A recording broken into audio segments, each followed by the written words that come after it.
Hey there in YouTube land, and today I'm going to do a movie review and a kind of a Blu-ray review as well. And it's from a director that I really enjoy. And if you've been watching my channel for a while, then you know that one of my all-time favorite directors is Brian De Palma. Him and Hitchcock are two of the big guys for me, and Argento, I guess. But tonight I'm going to be reviewing Arrow Video's Blu-ray of Obsession. Now, Obsession is one that I had not seen for a long time. If I have seen this one totally, I watched it tonight, and I'll tell you in a second. There's going to be spoilers in this review, just so that you know ahead of time. If you haven't seen this movie, or if you're going to plan on picking it up soon, then you may want to. I'll talk about the movie first. Before I start into the spoilers, I'll give you a spoiler warning. You can turn off the video then if you want to. But Obsession is an amazing film by Brian De Palma. The way this film is shot is absolutely stunning. The muted lighting and the way there's a section of this film that's basically in Florence, in Italy, and they decided early on that they weren't going to do any like big daylighty type, postcardy type shots for this film. Instead, they were going to do like kind of like dusk shots and nighttime shots. It was going to like go between the contrast between there, and it really works for the film, especially when you know what the film's about, which I guess is one thing I should get into first. Uh, Cliff Robertson plays Michael Cortland. He's a very successful New Orleans businessman who is going into a big partnership with his longtime friend and partner, played by John Lithgow. A very early role for John Lithgow, by the way. It's a blonde-haired John Lithgow you're going to see here. He's got a wife that he met. The movie starts in 1959, who's played by Genevieve Bujold, and he has a 9-year-old daughter. Now, he's at the happiest point in his life, and basically the movie starts with him having a big party for his wife and his daughter, and his new business deal that's going on. That's about to go. This big, huge business deal.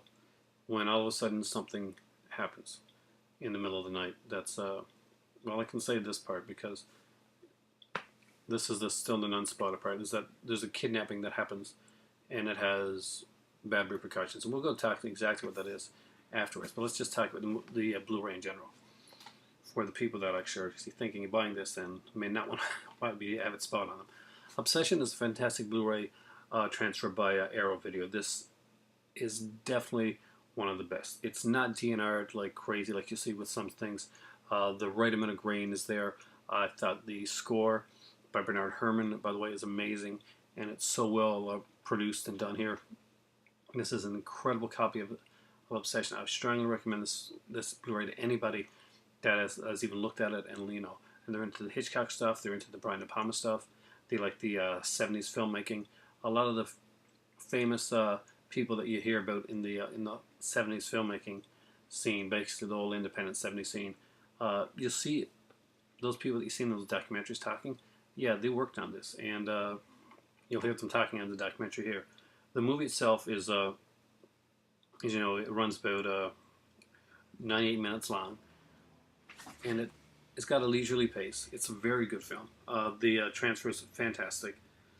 It's got an Obsession Revisited, a documentary, and the documentary is really interesting. This one only runs 37 minutes long, and you just want more, but they give you just the right amount to just like really get into it. There are some extras on here as well. We have two Brian De Palma's early films, which I have not checked out yet: Wanton's Wake and The Responsive Eye. Of course, it's a trailer, and this was this art here was done, I think, by the Dude Designs, which is a very different artwork for him, and I like it. It's more minimalist, and it really suits the picture. Whereas the also has the original art here as well, and it's nice. But it's the postcard that came with them. Some of them come with like cards. The Blu-ray right here. Fantastic sound, fantastic picture quality. Great movie. There's not a lot of special features, but the ones that are there are important to early films of Brian De Palma, especially for Brian De Palma fanatic like I am. And a 37-minute making of that really gets everything that you want to know about Obsession in here.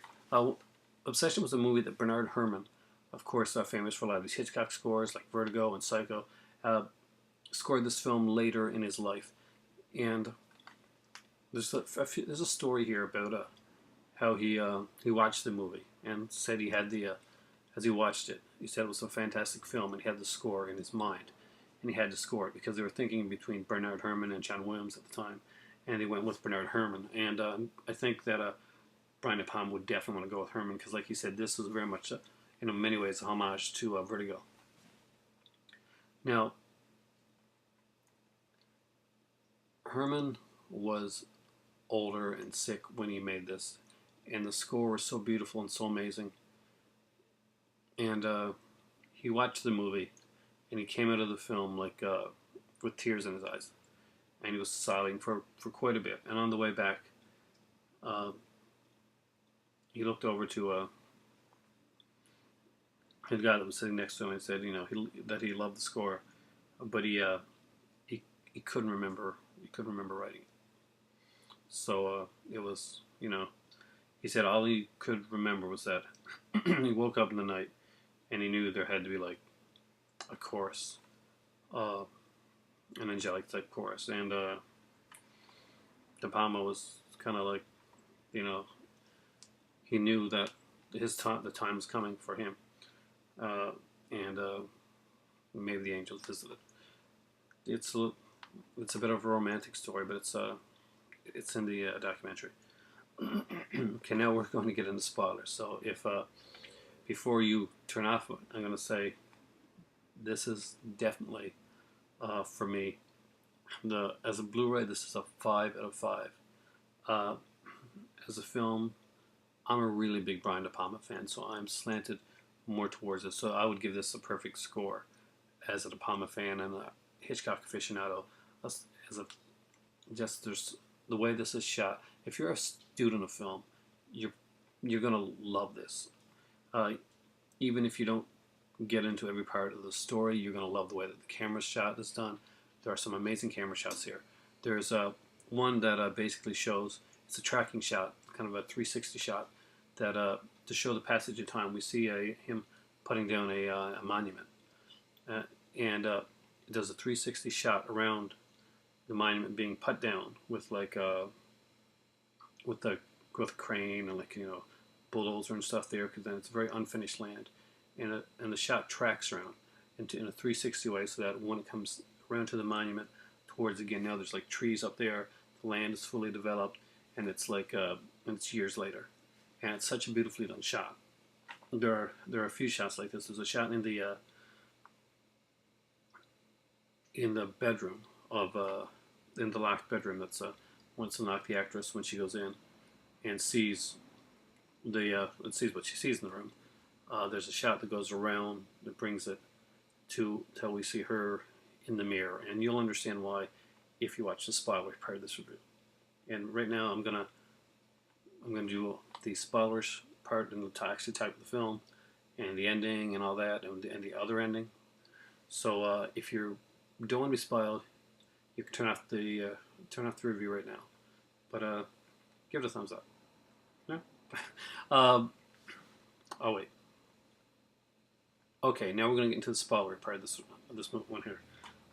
Basically, this film is about Michael Corleone. He's played expertly by Cliff Robertson, who does an amazing job, and it seems very intense, almost creepy in some sequences. He's in love with his wife. He has a beautiful daughter that he loves very, very much. A kidnapping happens. It goes wrong, and his wife and daughter are seemingly killed during the botched kidnapping.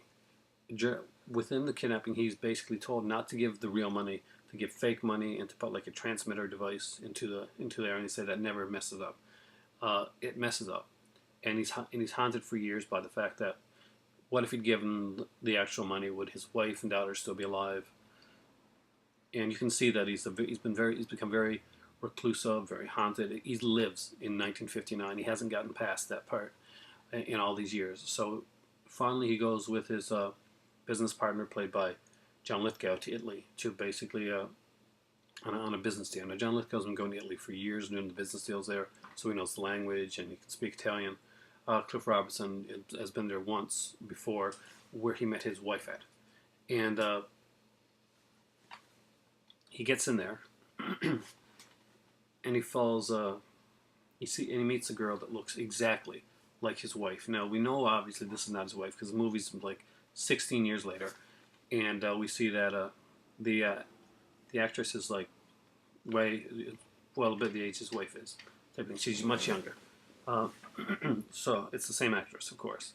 So he starts following her around. Doesn't let her know that he's like following her first. When he sees her, then finally after a day or so, he asks her out for dinner.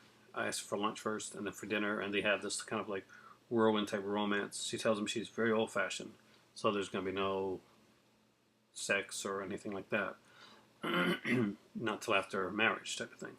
And her mother passes away in the hospital, and when he sees her mother says to him basically, are you do you love her? And he's like, she's like, don't ask that. We just met basically. And he says, yes. But you're going to marry her? And he's like, he kind of like, yes, he will marry her. So they go back to New Orleans, but she's bothered by the fact that he still loves his wife Elizabeth, his dead wife Elizabeth, and she's not Elizabeth. Uh, but there's something else going on, and you're kind of. It's not that. I'm not gonna say it's not the hardest to figure out. At the end of the day, we find out he ends up in a dream. He says he's going to marry her, basically, and ends up in a dreamlike sequence that they do get married, and they have sex, and he wakes up the next morning and she's gone. She's been kidnapped, just like his wife and daughter were kidnapped years before. Now, the movies leaves it up to interpretation of whether that she was kidnapped or whether they had sex or not. And there's a reason for that.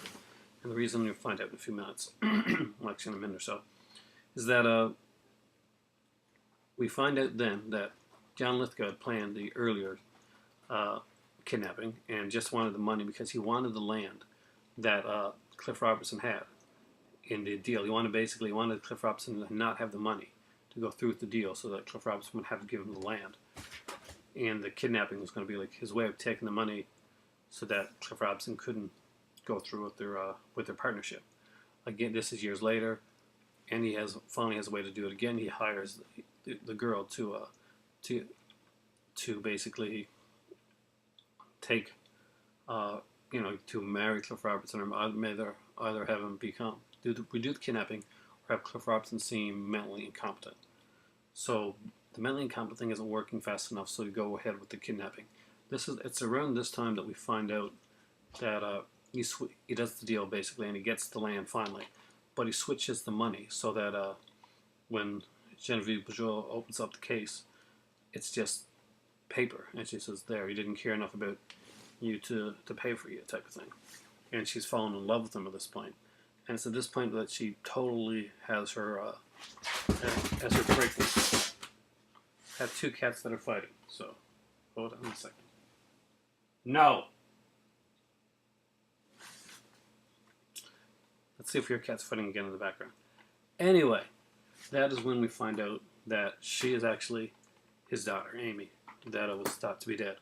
The mother was in the car, and Amy was with the other kidnapper. I